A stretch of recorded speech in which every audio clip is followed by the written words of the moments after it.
오늘은 하박국 3장 1절로 19절 말씀을 통해서 그래도 기뻐하리라 라는 제목으로 은혜를 나누도록 하겠습니다.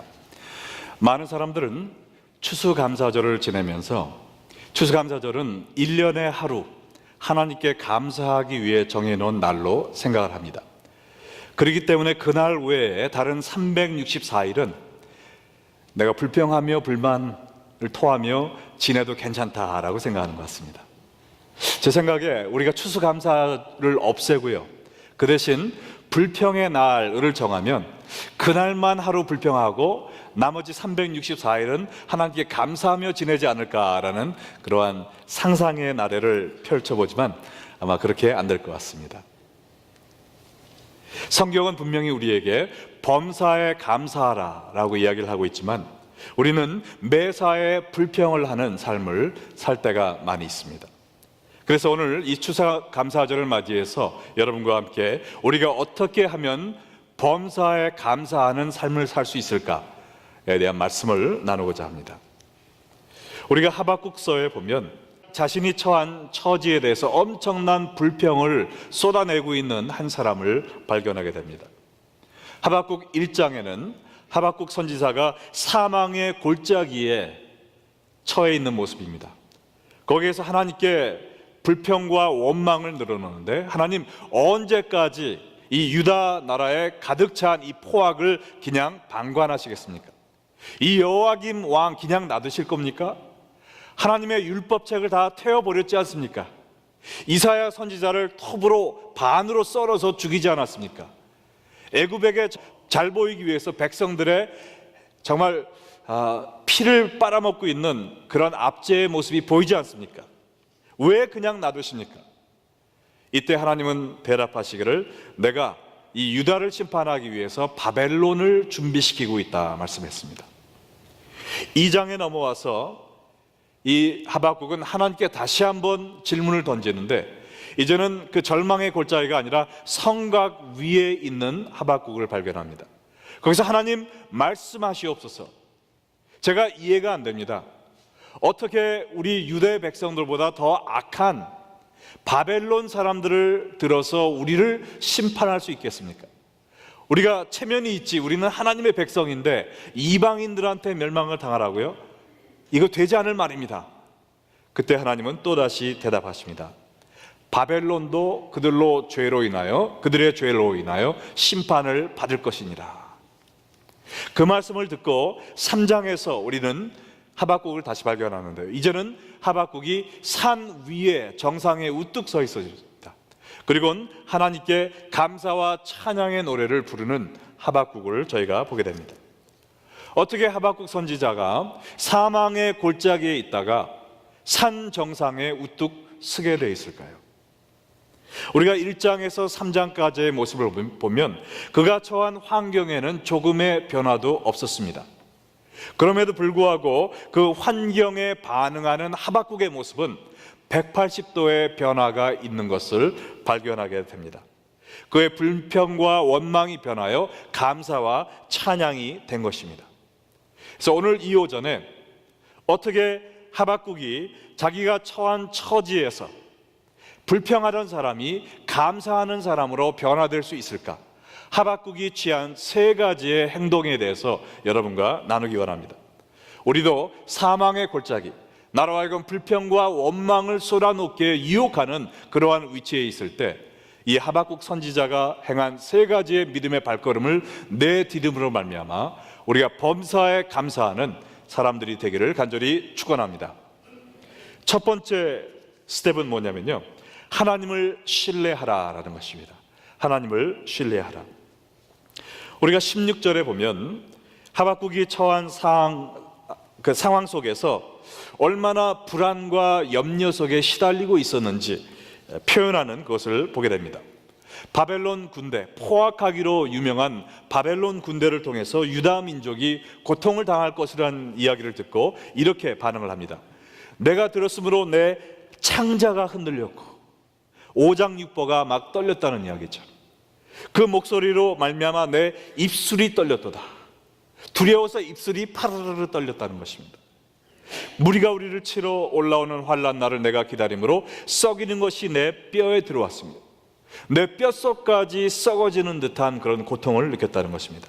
내 몸은 내 처소에서 떨리는도다. 말로 형용할 수 없는 두려움과 고통 속에 있었던 이 하박국의 모습을 보게 됩니다. 그러나 여기에 보면 내가 기다림으로 했는데요, 사실 영어로 보면 Yet I will wait patiently for the day of calamity to come on the nation invading us. 내가 이렇게 심한 고통 속에 떨고 있지만 그럼에도 불구하고 내가 잠잠히 하나님의 심판을 기다리겠나이다 라고 이야기하고 있는 것입니다. 어떻게 이 하박국이 그 정말 어려운 상황 속에서도 이 모든 심판을 내가 담대히 잠잠히 기다릴 수 있겠습니다라고 고백할 수 있었을까요? 그 이유는 바로 이 하박국이 하나님을 신뢰했기 때문에 그렇습니다.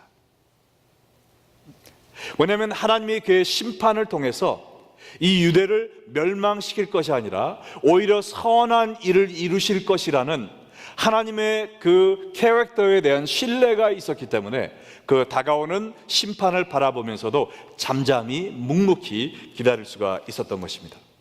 이것은 꼭 뭐와 같으냐면요, 큰 수술을 앞둔 환자와 같습니다. 여러분들 큰 수술을 앞두고 마음이 얼마나 불안합니까? 아이고, 수술 받으려면 내가 전신마취를 해야 되는데 그러다가 안 깨어나면 어떡하지? 수술을 받으려면 의사가 날카로운 수술 칼로 내 배를 이렇게 찔 텐데 그러면 얼마나 아플까? 내가 피를 많이 흘릴 텐데 회복하는데 많은 기간이 걸릴 텐데 큰 수술을 앞두고 우리의 마음이 정말 가슴이 벌렁벌렁하죠. 그럼에도 불구하고 그 수술 날짜를 피해서 도망가는 사람은 없습니다. 칼을 들고 나에게 달려오는 의사를 내가 한번 때려야 되겠다, 그런 사람도 없습니다. 묵묵히 그날을 기다리는 것입니다. 왜죠? 왜냐하면 내가 그 큰 수술을 거치고 나면 내 속에 있는 암덩어리가 떨어져 나갈 것이고 내가 더 건강한 몸으로 오래 살 수 있을 것이라는 신뢰감이 있기 때문에 그렇죠. 그렇기 때문에 다가오는 큰 수술을 피하지 않는 것입니다. 이처럼 하박국도 과거에는 하나님 왜 이렇습니까? 왜 이렇습니까? 주님께 불평을 했지만 하나님께서 내가 이 모든 일을 행하는 것은 너에게 더 선한 일을 베풀려 하는 것이라는 것을 확신시켜 주셨을 때, 주여 제가 당하는 이 환난을 잠잠히 묵묵히 받아들이겠습니다 라는 고백을 하고 있는 것입니다. 하박국은 이렇게 뼈가 끊어지는 아픔을 겪고 있었지만 거기서 좌절하지 않았습니다. 왜냐하면 하나님이 나를 멸망시키기 위함이 아니요 우리 이스라엘 백성을 회복시키기 위해서 이 모든 환난을 허락하셨음을 신뢰했기 때문에 그렇습니다. 우리가 역사를 보면은 그 하박국이 믿었던 그대로 70년의 바벨론 포로 생활이 끝난 후에 스룹바벨과 에스라와 느헤미야를 통해서 하나님께서 유대 민족을 예루살렘으로 다시 불러 모으셔서 성전을 세우고 율법을 세우고 성벽을 세우면서 하나님의 백성으로 재탄생할 수 있도록 은혜를 내려주셨습니다. 그래서 이스라엘의 맥이 끊이지 아니하고 그들을 통해서 메시아가 오게 된 것을 우리가 성경을 통해서 알고 있습니다. 여러분, 참된 믿음의 증거가 무엇일까요? 하나님을 참으로 신뢰하는 사람은 고통 앞에서 잠잠히 기다릴 수 있다는 것입니다. 무엇을 기다리나요? 하나님의 역사하심을 기다리는 것이죠.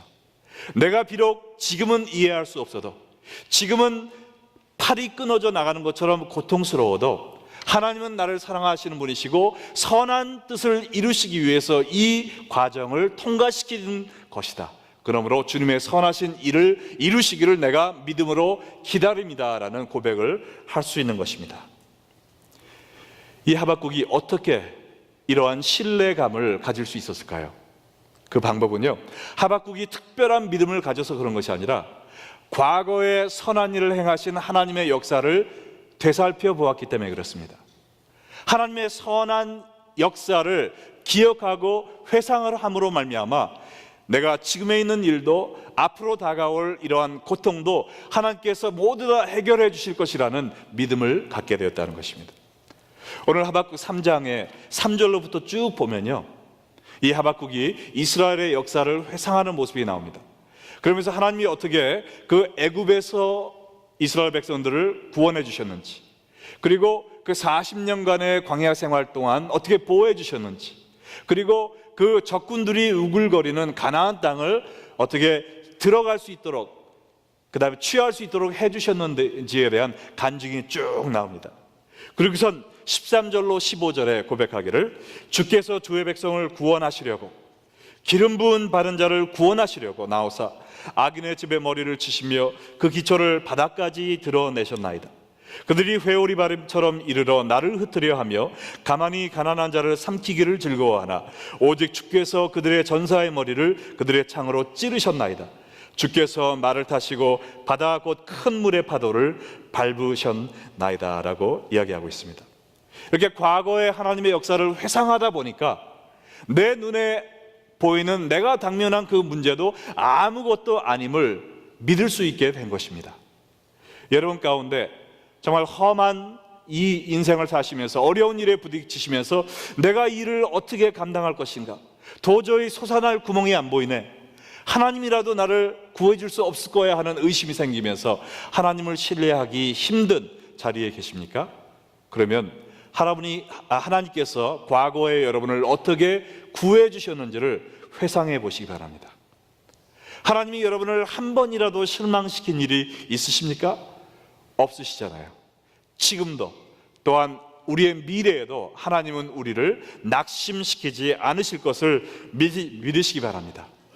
우리를 실망시키지 아니하실 것입니다. 믿음으로 이겨내시기 바랍니다.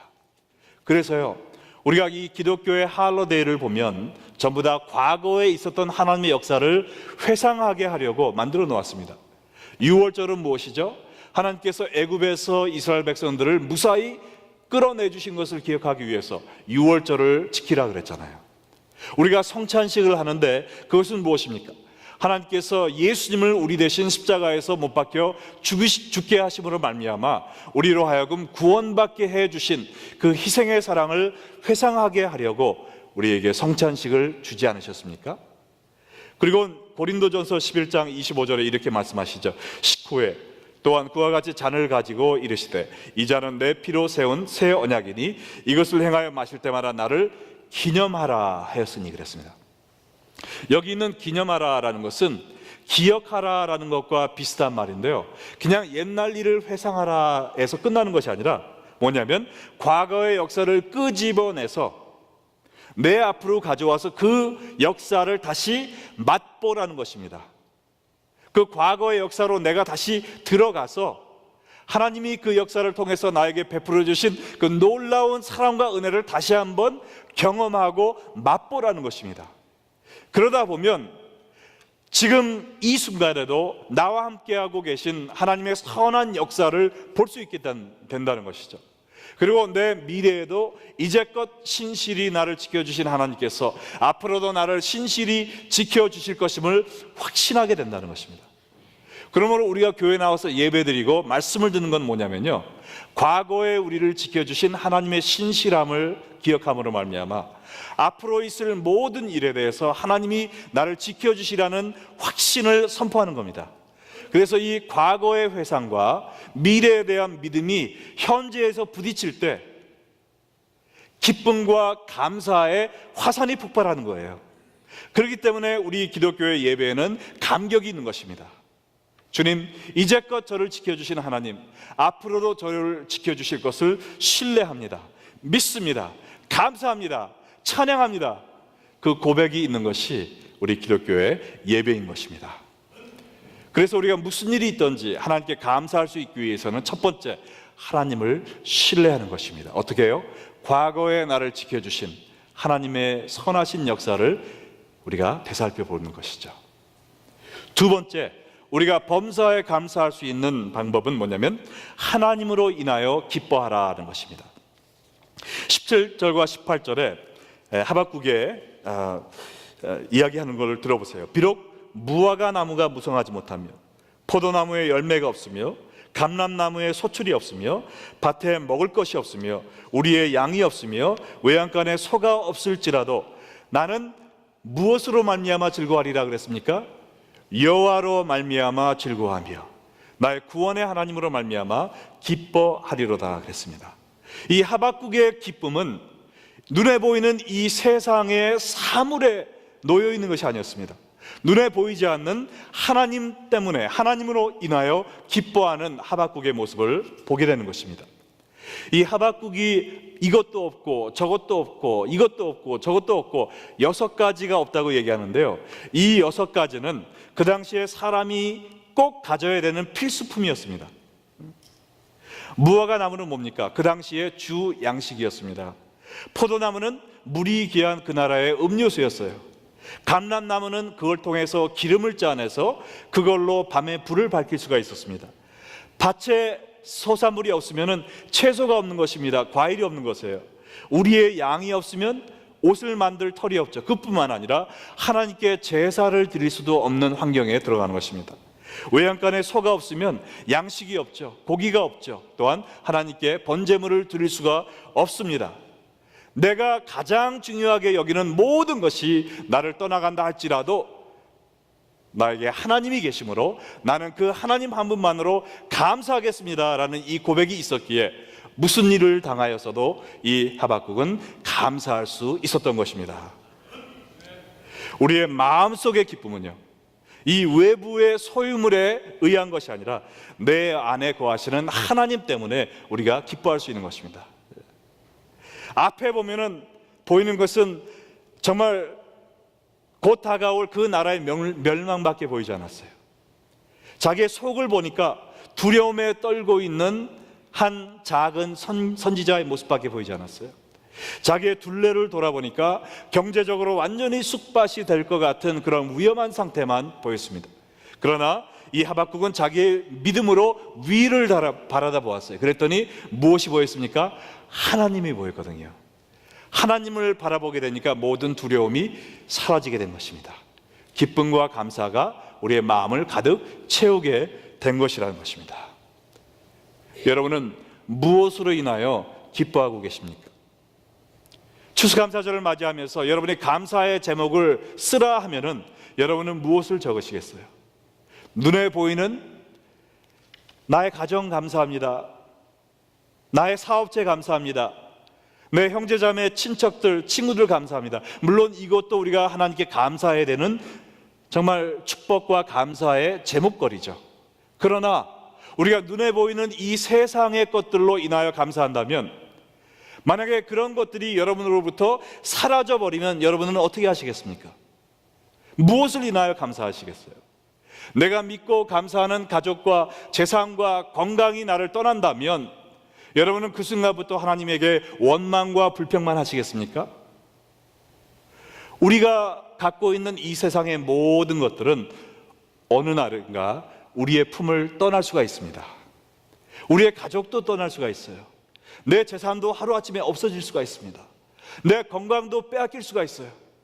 우리가 눈에 보이는 것을 인하여 감사하다가는 우리가 어느 날은 기뻐하다가 어느 날은 슬퍼하다가 어느 날은 감사하다가 어느 날은 원망하는 이러한 엎치락뒤치락 삶을 살 수밖에 없습니다.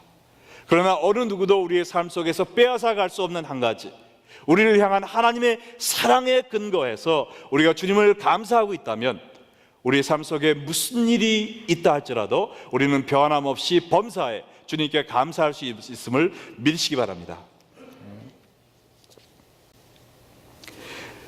여러분이 존경하는 분들 가운데 아마 모든 분들이 이분을 기억하실 거예요. 손양원 목사님.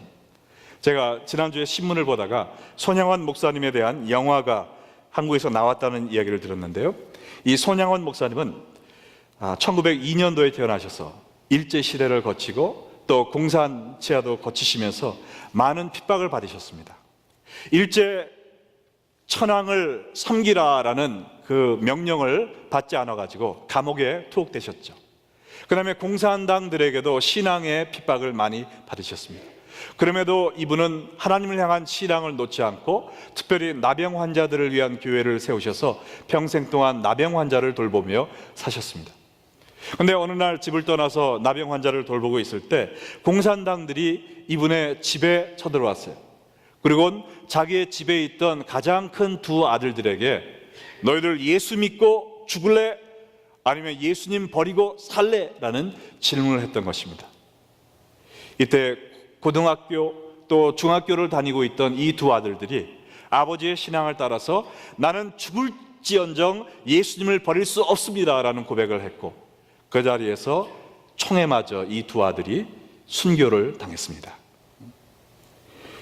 이 슬픈 소식을 듣고 집에 돌아온 손양원 목사님은 자기 아들을 죽인 그 범인을 찾아 나섰습니다. 그 범인을 찾은 후에 그를 용서했습니다. 그리고는 예수님의 복음을 전했습니다. 그리고는 그를 자신의 양자로 삼아서 자신의 사랑을 쏟아부으면서 원수를 가슴에 품는 그러한 놀라운 삶을 살았습니다. 그러나 그 일이 있기 전에 두 아들이 죽은 후에 장례식을 드리는데, 그 장례식 중에 이 손양원 목사님이 하나님께 드리는 감사의 편지를 써갖고 와서 장례식에서 읽으셨대요. 가장 사랑하는 자기의 두 아들을 잃은 그 찢어지는 심정으로 제일 먼저 하나님께 감사하면서 9가지 감사의 제목을 읽었다고 합니다. 첫째, 나 같은 죄인의 혈통에서 순교의 자식들을 나오게 하였으니 하나님께 감사합니다. 둘째, 허당한 많은 성도들 중에 어찌 이런 보배들을 주께서 하필 내게 주셨는지 그 점 또한 주께 감사합니다. 셋째, 삼남 삼녀 중에서 가장 아름다운 두 아들 장자와 차자를 바치게 된 나의 축복을 하나님께 감사합니다. 넷째, 한 아들의 순교도 귀하다 하거늘 하물며 두 아들의 순교일이요 하나님 감사합니다. 다섯째, 예수 믿다가 누워 죽는 것도 큰 복이라 하거늘 하물며 전도하다가 총살 순교 당함이리요 하나님 감사합니다. 여섯째, 미국 유학 가려고 준비하던 내 아들 미국보다 더 좋은 천국으로 갔으니 내 마음 안심되어 하나님 감사합니다. 일곱째, 나의 사랑하는 두 아들을 총살한 원수를 회개시켜 내 아들로 삼고자 하는 사랑의 마음을 주신 하나님께 감사합니다. 여덟째, 내 두 아들의 순교로 말미암아 무수한 천국의 아들들이 생길 것이니 이것이 믿어지니 우리 아버지 하나님께 감사합니다. 아홉째, 이 같은 역경 중에서 이상 8가지 진리와 하나님의 사랑을 찾는 기쁜 마음, 여유 있는 믿음 주신 우리 주 예수 그리스도께 감사합니다. 어떻게 자식을 잃은, 그것도 갑자기 원수의 총에 그렇게 피를 흘리며 죽어간 아들을 땅에 묻으면서 그 아버지가 이런 감사를 드릴 수가 있습니까? 이것은 초자연적인 감사죠. 세상 것에 의지하여 기쁨을 찾던 사람들은 하나님께 이런 감사를 드릴 수가 없습니다. 그러나 내가 중요히 생각하는 모든 것을 욥이 고백했던 것처럼 주신 자도 하나님이시요 취한 자도 하나님이시니 하나님이 영광 받으실지리라 라는 고백을 하고 있는 것입니다. 하나님 한 분으로 만족하고 감사하는 삶을 사는 사람들은 이러한 어려움 속에서도 범사에, 매사에 감사할 수 있음을 믿습니다. 마지막 세 번째로요, 하박국이 범사에 감사할 수 있었던 것은 하나님을 신뢰하고 또한 하나님으로 인하여 감사하고 세 번째, 하나님의 힘으로 승리하였기 때문에 그렇습니다. 19절에 보면 이렇게 고백을 합니다. 주 여호와는 나의 힘이시라. 나의 발을 사슴과 같게 하사 나를 나의 높은 곳으로 다니게 하시리로다. 이 노래는 지혜하는 사람을 위하여 내 수금에 맞춘 것이니라. 하박국이 겹겹이 둘러싸인 높은 산처럼 자기를 가로막고 있는 산 같은 문제를 놓고요, 하나님 앞에 매달리며 기도했을 때 하나님은 그 산들을 들어서 바다에 던져 빠뜨리게 하지 않으셨습니다. 그 산들을 깎아서 평평하게 만들어주지 않으셨어요. 그 환경은 하나도 변한 것이 없었습니다. 그러나 하나님은 무엇을 하셨냐면 그 후들후들 떨리는 하박국의 다리에 영적인 힘을 주셔가지고 그 높은 산을 사슴처럼 가뿐히 뛰어 올라가서 그 정상에 서 있도록 해주셨습니다. 이것은 모든 시험을 이겨내는 승리를 의미하는 것이죠. 전화위복의 역사가 있었던 것입니다. 여러분, 이 3장 마지막에 보면 지혜하는 사람을 위하여 내 수금에 맞춘 노래라고 그랬습니다. 하박국이 어떻게 시작합니까? 하나님께 불평불만을 토해내는 원망의 글로 시작을 합니다. 그러나 이 하박국이 하나님을 떠나지 않고 자기의 문제를 주님 안에서 해결받으려고 주님과 씨름함으로 말미암아, 이 하박국이란 뜻은 씨름하는 자거든요. 하나님과 씨름하여 자기의 문제를 해결받음으로 말미암아 그 불평과 원망이 변하여 감사의 찬송이 됐습니다. 이 사실, 이 하박국 3장은 시편에 들어가 있으면 딱 맞는 거예요. 그러나 이 감사와 찬양의 시가 그 아픔과 쓰라린 고통 속에서 피어나는 이런 놀라운 모습을 저희가 보게 되는 것입니다. 자기 혼자 흥얼거리는 노래가 아니라 지휘자에 맞춰서 모든 오케스트라가 다 같이 부르는 성가대의 아름다운 곡, 그 찬송이 되어서 이스라엘 예배 역사 속에 불러진 아름다운 노래가 되었습니다. 우리가 살다 보면 하박국과 같이 정말 앞이 안 보이는 첩첩산중과 같은 그런 어려움에 부딪힐 때가 있습니다. 그러나 그때마다 우리가 하나님을 신뢰하고 하나님으로 인하여 기뻐하고 하나님의 힘으로 내가 승리하리라 라는 믿음의 생활을 할 때 우리의 아픔이 변하여 기쁨이 될 것이고요, 우리의 원망이 변하여 감사와 찬양이 될 줄로 믿습니다. 우리가 하나님을 이렇게 믿으면 우리의 삶 속에 두려울 것이 한 가지도 없습니다. 죽음이 내 앞을 가로막는다 할지라도 두려울 것이 없는 거예요. 며칠 전에 어느 분이 저에게 카카오톡을 통해서 사진 하나를 보내주셨어요. 근데 이 사진을 바라보고 제가 얼마나 가슴이 아팠고 또한 도전을 받았는지 모릅니다. 그 사진을 받으신 분도 있는지 모르겠지만 여러분과 나누기 원합니다. 이 사진은 얼마 전 이란에서 하나님을 믿는다는 그 죄 한 가지 이유로 목매어서 순교를 당했던 어느 이란 기독교 청년의 모습입니다. 뒤에 기증기가 있잖아요. 목에 밧줄을 묶어놨습니다. 순교당하기 바로 몇 초 전에 찍은 모습이에요.